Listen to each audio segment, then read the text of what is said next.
Okay, today we're going to start covering chapter 12, which is DNA. And the first thing we're going to do is just mention we've talked so much about DNA and its importance in living things. All living things have to have it. And so we're actually going to take a look at this molecule. We have mentioned DNA before when we were discussing organic compounds, and we said that nucleic acids were one of those important nucleic or organic compounds, along with proteins, lipids, and carbohydrates. All of those proteins, lipids, carbohydrates, and nucleic acids, as we said, are polymers. They're carbon-based molecules that are formed from linking together smaller carbon-based molecules, right? So those small units are monomers. They link together and form a big polymer.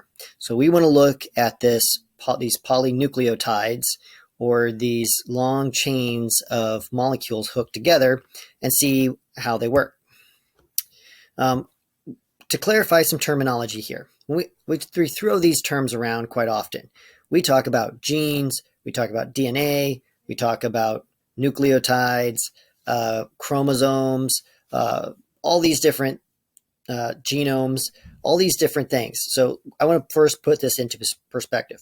All right, individual DNA. Okay, DNA is just a molecule. Okay, you've got, like, in each cell in your body that has a nucleus, if you stretched this all out just in a straight line, this molecule, it would be something like 6 feet long. It's crazy, right? That is because it's tightly wrapped up and coiled up. Okay, so a segment of that wrapped up, coiled up DNA that controls a particular trait is a gene. So you have, in a human, you have like 21,000 genes. So on your 46 chromosomes, each chromosome is divided up into regions, and those regions are the DNA that control a particular protein formation, which controls a trait. So each of those sections is a gene. All right, so you have a chromosome. A chromosome is made up of sections of DNA that control a particular trait or protein. Those are genes.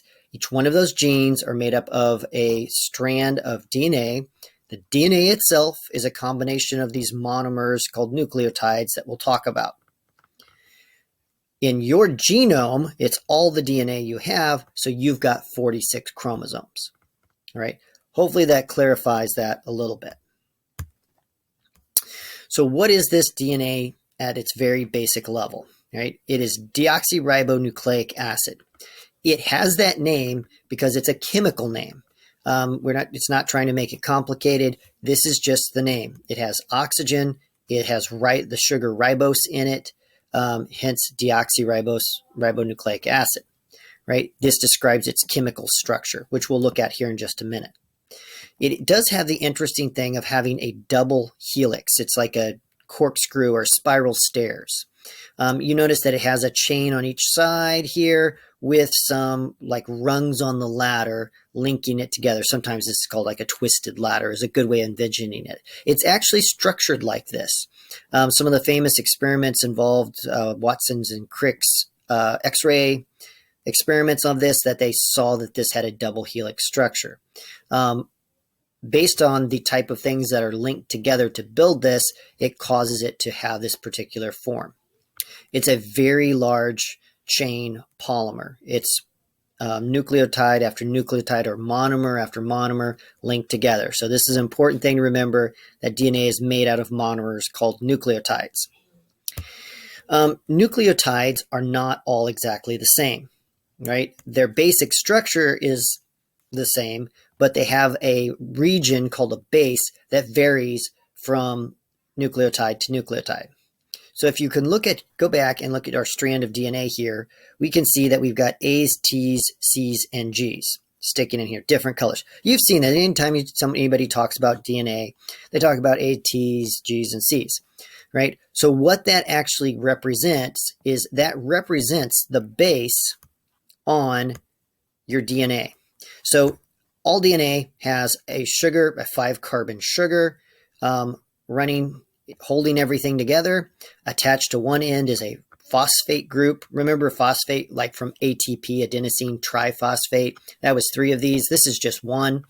And the phosphate can bond to the sugar on another nucleotide, and they can form these long chains of phosphate, sugar, phosphate, sugar, phosphate, sugar. Notice that they run in opposite directions, which is kind of important. That helps it have the shape it has. But what we want to focus on is this base. Okay, this base is sometimes called a nitrogen base. As you can see all these nitrogens in there. They're not all the same. Now this is rather blurry, but this is adenine paired up with thymine. This is cytosine paired up with guanine. What that cytosine, guanine, thymine is really the A's, G's, G's, and C's, which is really just a chemical group that's attached onto this deoxyribose here. All right, this is the functional group here that defines what it is. These things pair up in a certain way every single time, and the order of those A's and T's and G's and C's is actually the code that codes for your traits.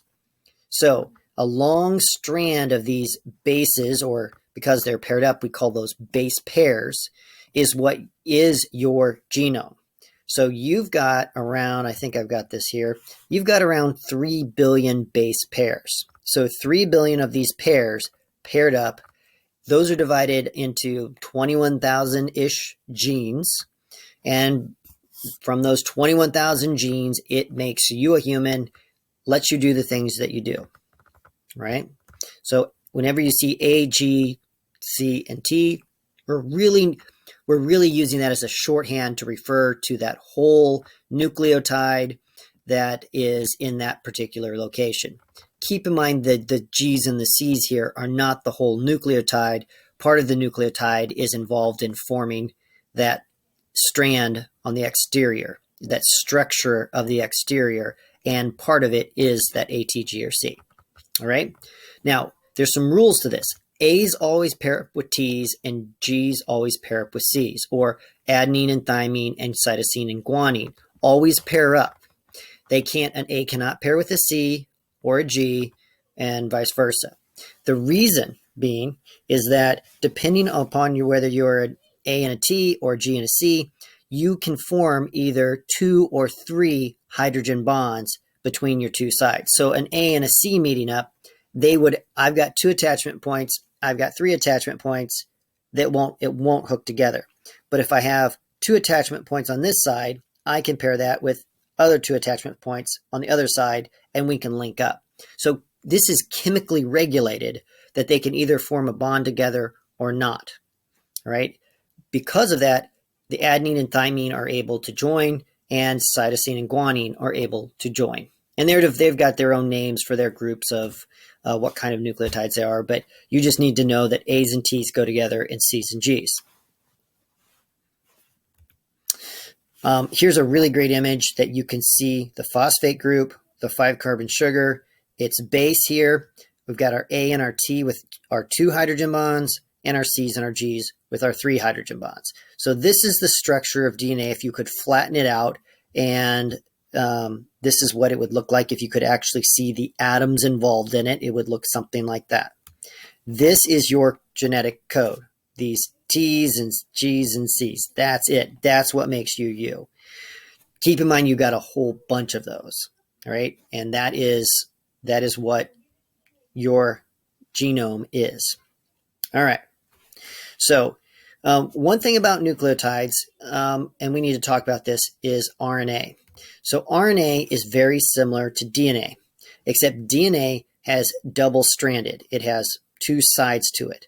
RNA is just a section of nucleic acids that is one-sided. Okay, it is not quite like DNA. It's built the same way out of nucleotides, but it is single-sided on it. We'll talk about why that's important later. But whenever you hear the term RNA, it doesn't use the same sugar right here. Instead of deoxyribose, it uses ribose. There's a difference of 1 hydrogen present or not between the 2. That's the only difference in it. And that's what makes RNA different from DNA. All right. So the sequence of nucleotides determines your code. That's the big deal.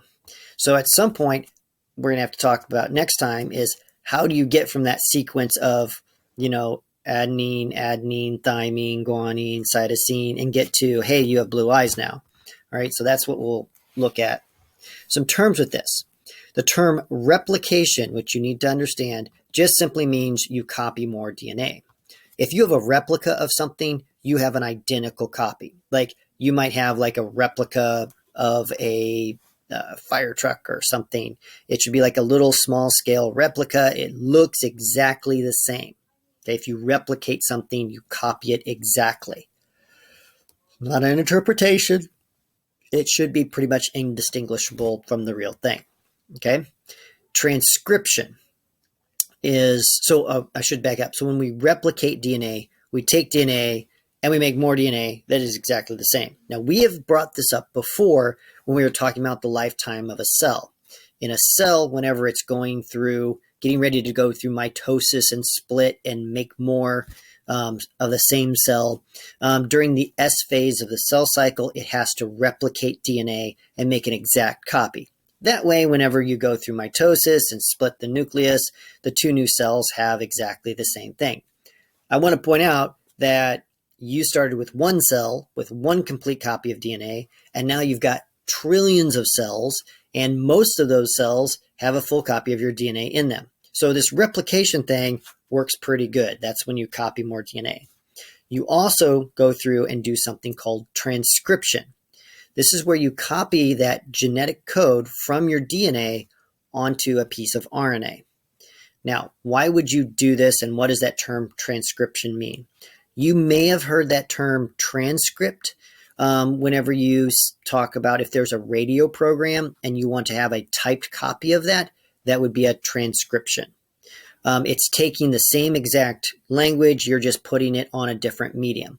On YouTube, you can go under the options and select show transcript, and actually give you a whole written out thing of everything that's said on that video, which is actually really useful if you want to find something in a video really quick, by the way, right? It says exactly what they said on the video, even though it's different medium, right? Transcription is when you take what DNA says and you copy it off onto a piece of RNA. Right? And then we can use that RNA. DNA has to stay in the nucleus. It's got that nuclear membrane. You want to protect your DNA. But you can make a copy of it onto RNA and send the RNA out. It's kind of like in the library on some of the reference section, like the encyclopedias or the dictionaries. You can't like check those out and go just carry those out of the library. But if you wanted a copy of that information, you could go take it to the copy machine, make a copy, and take it with you. It can leave the library. Well, it's the same with RNA. You don't want your really important DNA to leave the nucleus to go do something with. You make a copy of it, you write down a little section of it that you need, or you copy it on the copy machine, and you take that with you. That's what transcription allows you to do. It allows you to copy that genetic information off of DNA onto a segment of RNA, which can leave the nucleus and then go and do something. Okay, we will go ahead and stop there. We'll pick up next time with looking at the exact mechanism of replication, transcription, and then what we call translation, which is actually when you actually do something with this stuff.